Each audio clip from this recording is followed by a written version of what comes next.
Assalamualaikum warahmatullahi wabarakatuh. Pada kesempatan kali ini saya ingin menjelaskan PPKN, yakni bab 2 tentang perlindungan dan penegakan hukum di Indonesia. Pada kesempatan sebelumnya saya sudah menjelaskan bab 1. Kita sama-sama membahas tentang kasus-kasus pelanggaran hak dan pengingkaran kewajiban. Nah, pada kesempatan kali ini kita akan membahas tentang perlindungan dan penegakan hukum di Indonesia. Dan perlu kita ketahui bahwa bangsa Indonesia atau negara Republik Indonesia negara yang berdasarkan hukum. Maka konsekuensinya adalah segala bentuk apapun termasuk pelanggaran maka dihadapkan kepada hukum. Apa tujuannya? Adalah agar tercipta dan terjaminnya keamanan dan kedamaian dalam kehidupan berbangsa dan bernegara. Nah, tujuan dari pembelajaran kali ini, siswa diharapkan nanti mampu memahami tentang apa itu perlindungan dan penegakan hukum di Indonesia, kemudian mampu juga menjelaskan hakikat perlindungan dan penegakan hukum di Indonesia dengan benar. Kemudian nanti juga mampu mengidentifikasi peran lembaga penegak hukum dalam menjamin keadilan. Oke, langsung saja.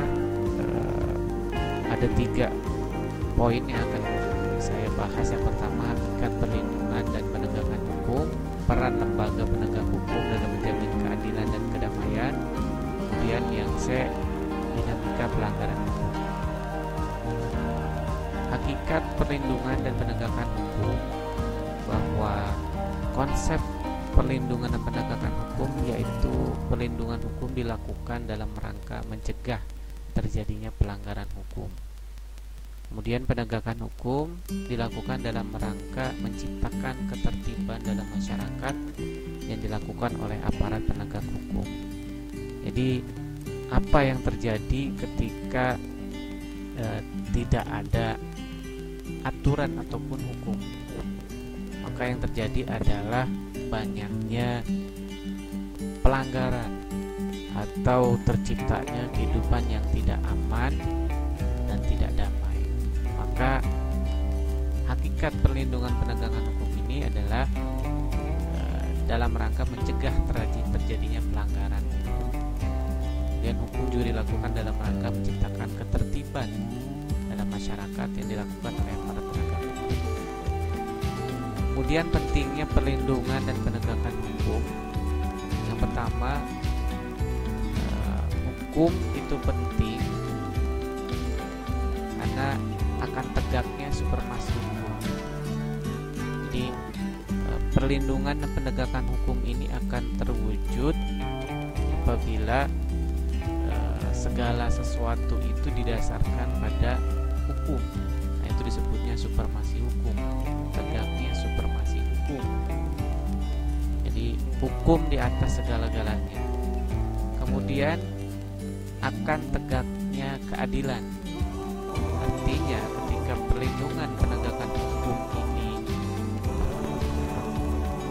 terwujud, maka keadilan ini akan terwujud di dalam kehidupan masyarakat atau berbangsa dan negara, dan juga akan terwujud kedamaian dalam masyarakat.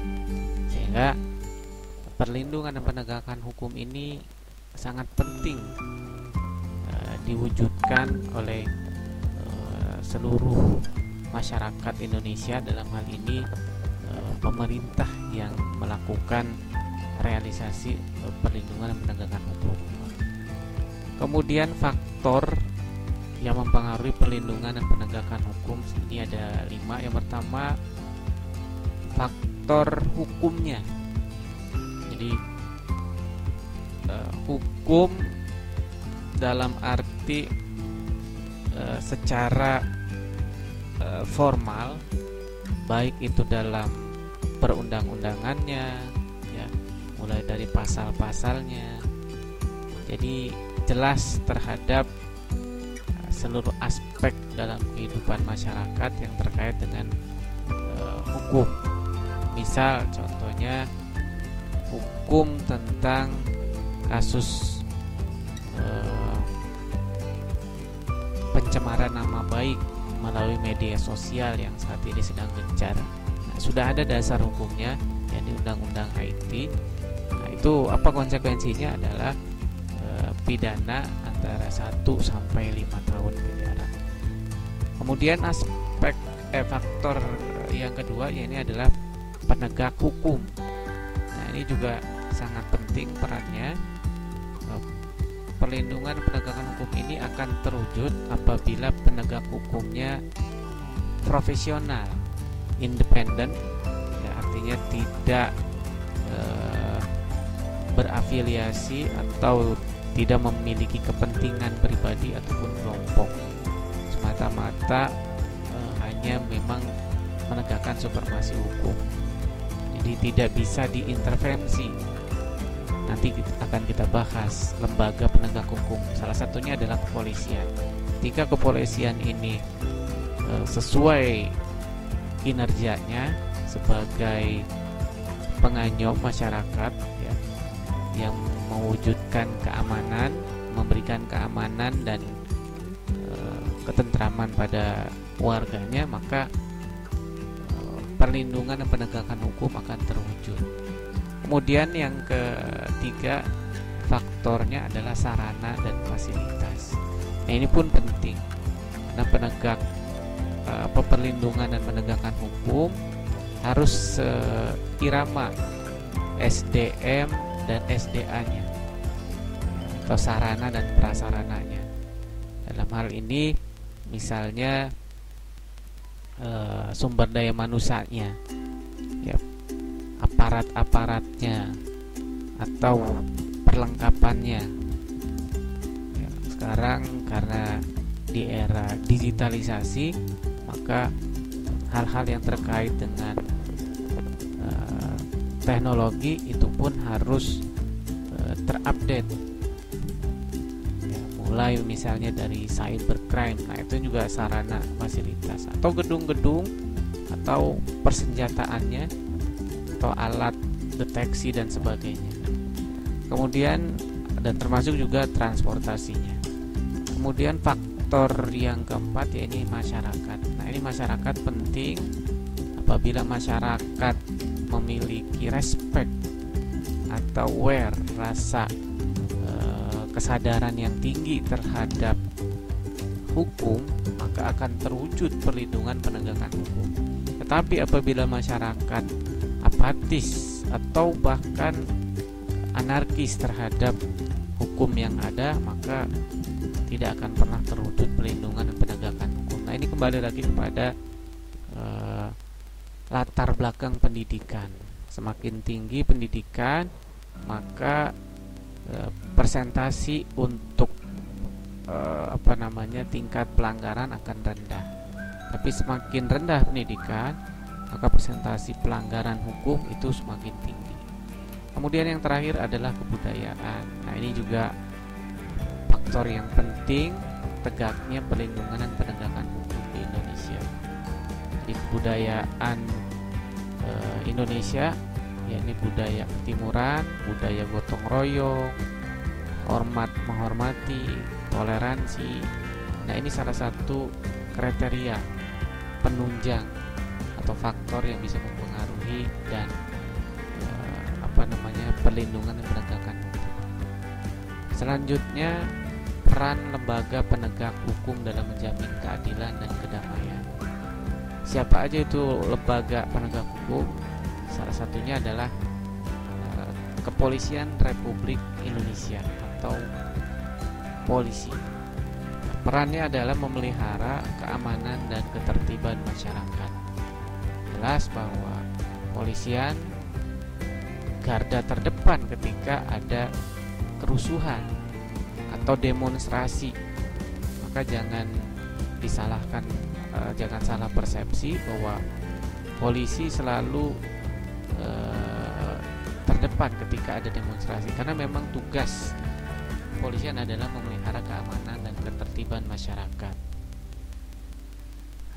agar demonstrasi berjalan dengan lancar sesuai dengan ketentuan yang berlaku. Maka kepolisian memberikan prosedur atau syarat-syarat dalam melakukan demonstrasi atau menyalurkan aspirasi. Kemudian perannya adalah menegakkan hukum. Jadi ketika ada pelanggar hukum, maka kepolisian punya hak untuk melakukan tindakan hukum, misalnya penangkapan, kemudian penyidikan, penyelidikan, dan pemenjaraan. Nah, ini tugas kepolisian. Nah, tentu harus profesional, ya, tidak diskriminasi. Nah, polisi dalam hal ini harus independen, jadi tidak terpengaruh intervensi dari kelompok ataupun orang tertentu. Nah, jadi tidak ada diskriminasi hukum bahwa orang rakyat biasa atau rakyat sipil dengan para pejabat itu sama ketika di depan hukum, atau ketika terjerat pelanggaran hukum, maka polisi harus benar-benar menegakkan supremasi hukum. Kemudian memberikan perlindungan, pengayoman, dan pelayanan kepada masyarakat. Tidak sedikit polisi memiliki peran yang sangat besar dan kontribusi kepada masyarakat. Misalnya menjaga ketertiban dengan cara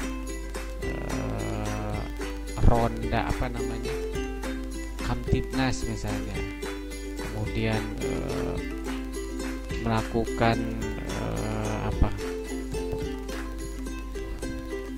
pemantauan dalam aktivitas di masyarakat, kemudian memberikan bantuan ketika ada kerusuhan, musibah, dan sebagainya. Kemudian juga ketika ada masyarakat yang membutuhkan dalam pemberian layanan, baik itu informasi dan sebagainya, ini polisi memiliki peran. Dan tidak sedikit kepolisian yang ikut terjun di dalam masyarakat dalam membantu terkait dengan permasalahan dalam masyarakat, misalnya musibah, ya, gempa bumi dan sebagainya. Kemudian lembaga penegak hukum yang kedua yaitu Kejaksaan Republik Indonesia. Nah, perannya adalah satu, menegakkan supremasi hukum. Jadi hukum di atas segala-galanya karena Indonesia adalah negara hukum. Kemudian perlindungan kepentingan umum. Jadi kejaksaan ini tidak diskriminasi, harus objektif mungkin, ya, melakukan perlindungan kepentingan umum. Kemudian penegakan hak asasi manusia dan melakukan pemberantasan korupsi, kolusi, dan nepotisme atau KKN. Kemudian lembaga penegak hukum yang ketiga, yaitu hakim sebagai pelaksana kekuasaan kehakiman. Nah, yang kita tahu bahwa ada lembaga peradilan di Indonesia, dan secara hierarki ini yang paling tinggi adalah lembaga kehakiman Mahkamah Agung dan Mahkamah Konstitusi. Nah, apa yang membedakan kedua lembaga tinggi negara ini? Bahwa Mahkamah Agung ini lebih memiliki kewenangan dalam memutuskan perkara yang tingkat tinggi atau tingkat akhir, lebih kepada kasus-kasus pidana dan perdata. Contohnya misalnya kasus pengadilan pembunuhan kopi sianida, kasus Mirna. Nah, Kalau Mahkamah Konstitusi ini sama lembaga tinggi negara, peradilan negara, yang memiliki kewenangan melakukan memutuskan perkara tingkat akhir, tapi lebih kepada menguji undang-undangnya, ya, makanya disebutnya Mahkamah Konstitusi. Misalnya membubarkan partai atau membubarkan ormas, nah ini lebih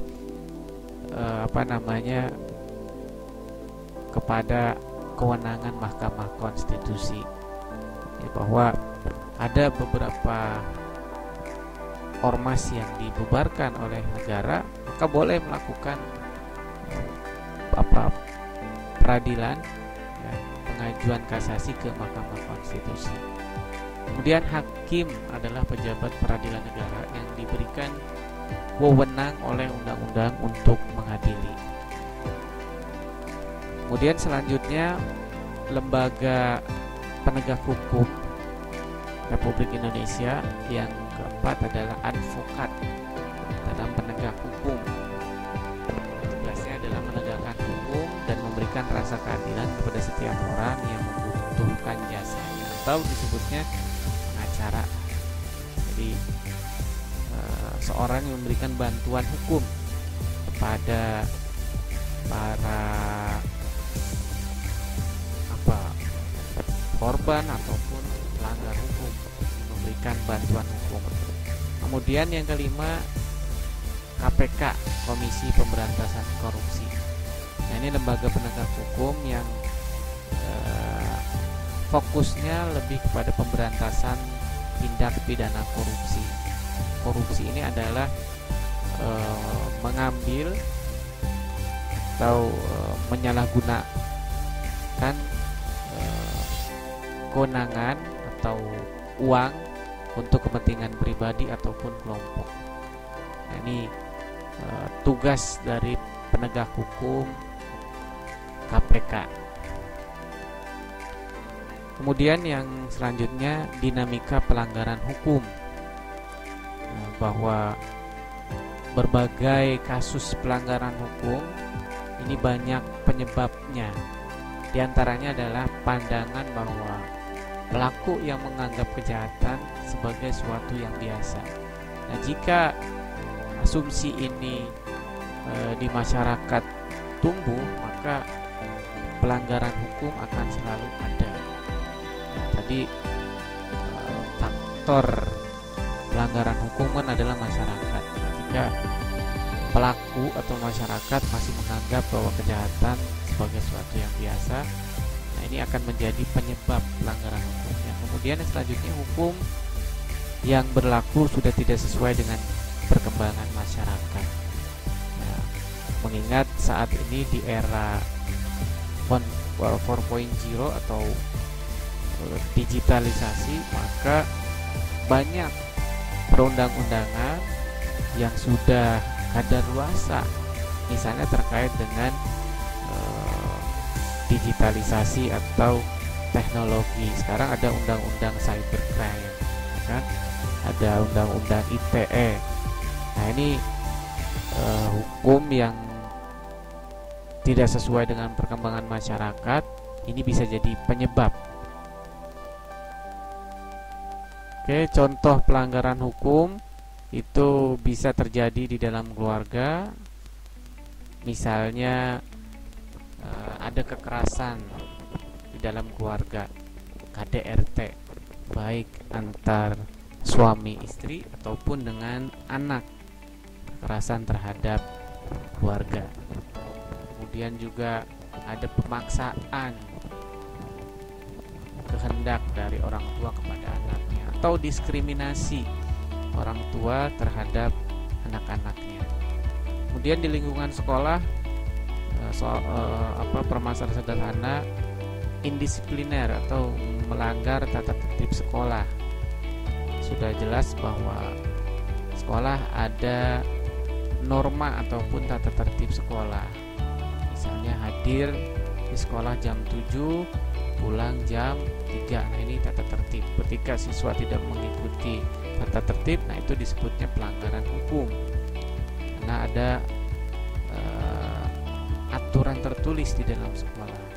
Atau kasus bully, kasus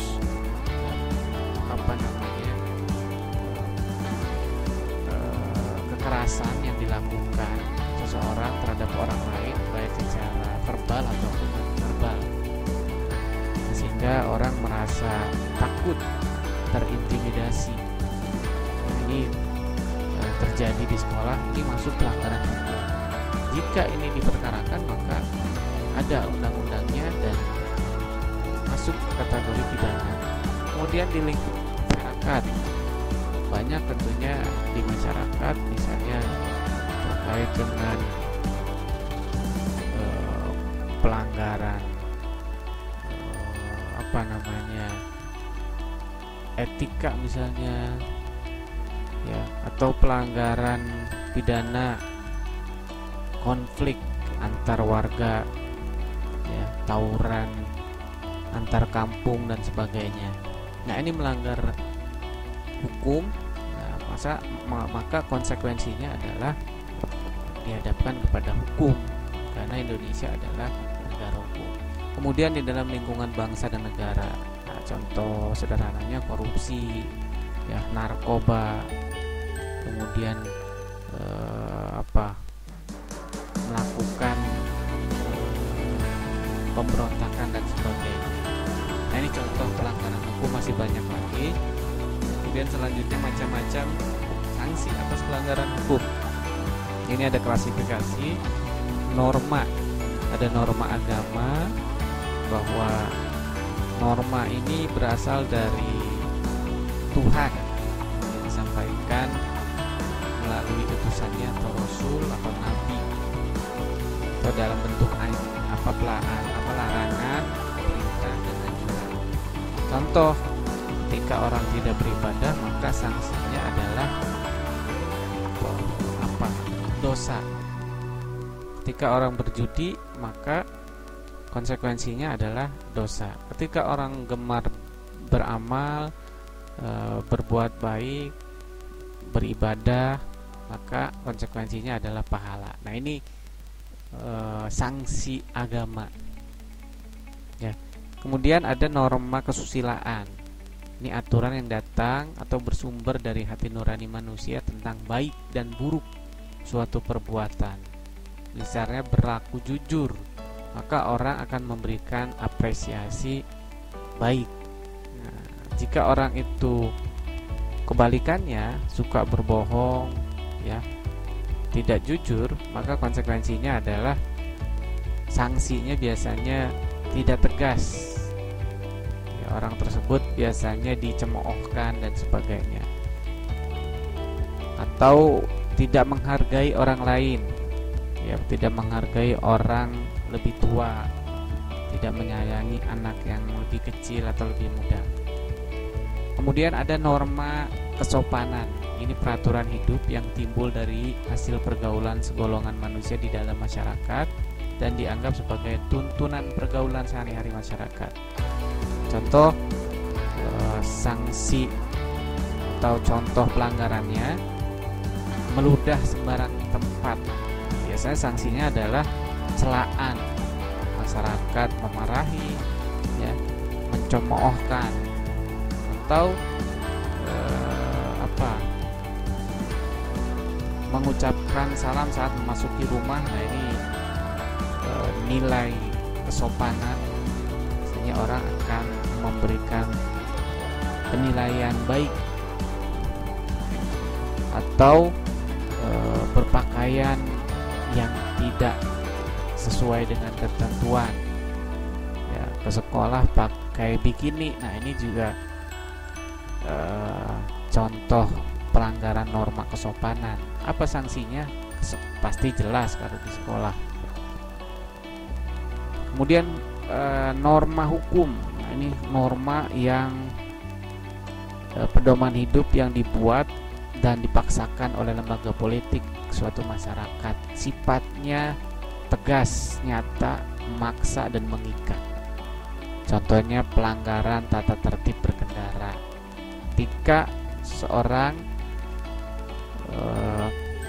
yang berkendara tidak memakai helm, tidak membawa surat-surat berkendara, apa konsekuensinya? Ya, hilang dari kepolisian, ya, sidang, ya, atau bisa jadi kendaraannya disita.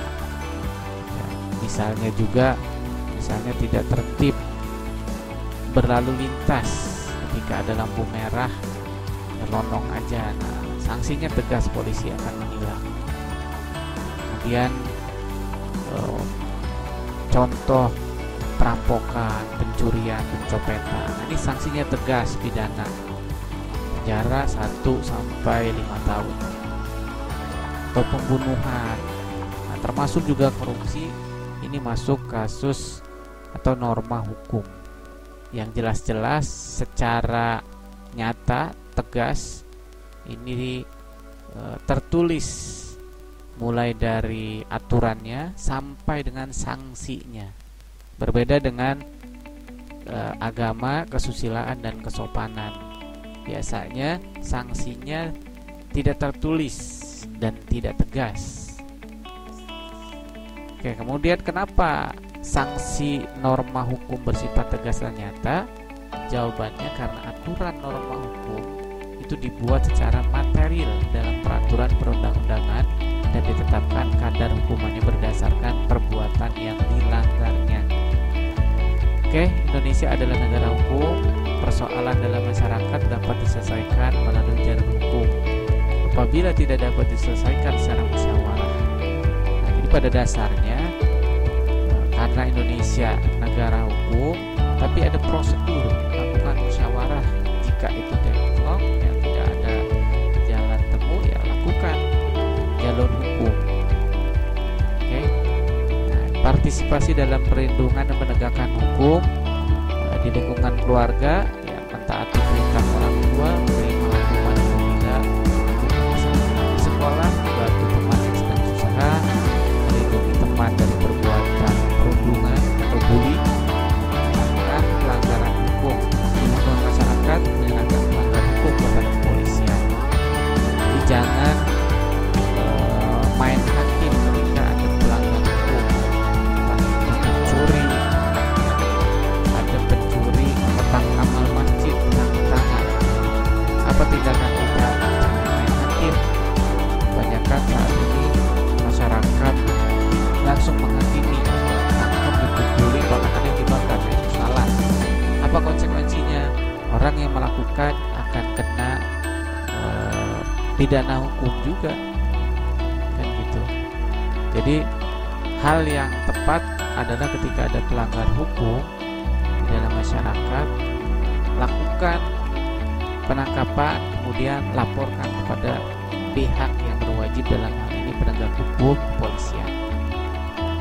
Kemudian di lingkungan bangsa dan negara, mentaati rambu-rambu lalu lintas, memiliki kartu tanda penduduk, termasuk juga bayar pajak. Nah, ini partisipasi dalam perlindungan dan penegakan hukum. Oke, selesai demikian. Semoga bisa bermanfaat dari saya. Assalamualaikum.